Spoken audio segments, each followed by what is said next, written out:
Quasar के बारे में वर्तमान में वैज्ञानिकों में यह मत है, उन्हें सुपरमैसिव ब्लैक होल से शक्ति मिलती है।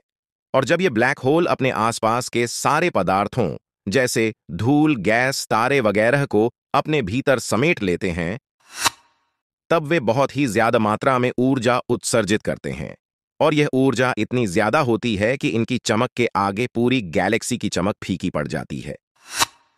अंतरिक्ष की कई खोजें हमारी ब्रह्मांड यूनिवर्स के बारे में अब तक हासिल की गई जानकारी को चुनौती देती रहती हैं। और ऐसी ही एक हाल ही हुई है, जो है कि खगोलविदों एस्ट्रोनॉमर्स ने एक बहुत बड़े क्वासार की खोज की है।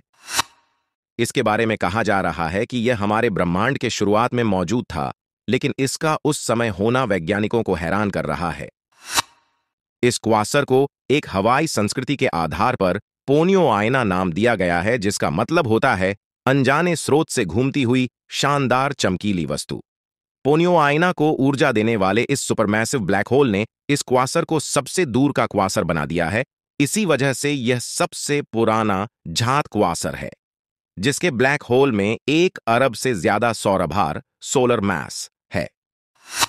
इस क्वासार में एक ऐसा ब्लैक होल है जिसका भार हमारे सूर्य से 1.5 अरब गुना ज्यादा है, और पहले इसे 1007-2115 नाम दिया गया था।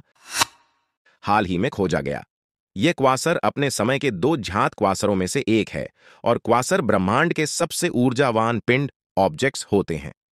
उनकी पहली ही खोज से खगोलविद यह जानने को उत्सुक हैं कि वे ब्रह्मांड के इतिहास में सबसे पहले कब आए थे। नए शोध के मुताबिक पोनियो आयना से आने वाले प्रकाश को पृथ्वी तक पहुंचने में 13.2 अरब साल लगे। इसके प्रकाश ने अपनी यात्रा बिग बैंग के शुरू होने के 7 करोड़ साल बाद शुरू की थी, तथा यह शोध एस्ट्रोफिजिक्स जर्नल लेटर्स में प्रकाशित हुआ है। और इसकी प्रमुख लेखक और एरिजोना यूनिवर्सिटी की स्टीवर्ड ऑब्जर्वेटरी में रिसर्च एसोसिएट जिनी यांग का कहना है कि यह इस तरह की सबसे पुरानी विशालकाय चीज है जो हम जानते हैं। वह बहुत ही कम समय में इतना विशाल पिंड गया जो हम देख रहे हैं।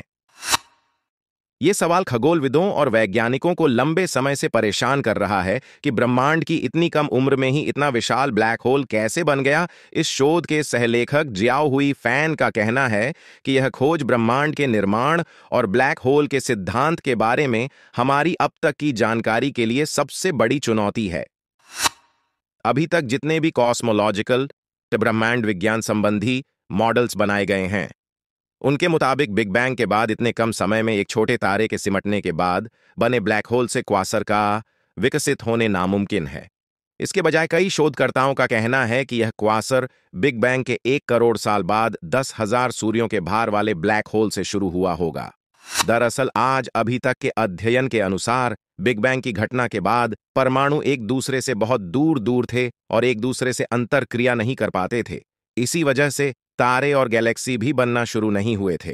तारों और गैलेक्सी का बनना रीआयनाइजेशन युग रीओनाइजेशन इपॉक में शुरू हुआ, जो बिग बैंग के 4 करोड़ साल बाद का समय था।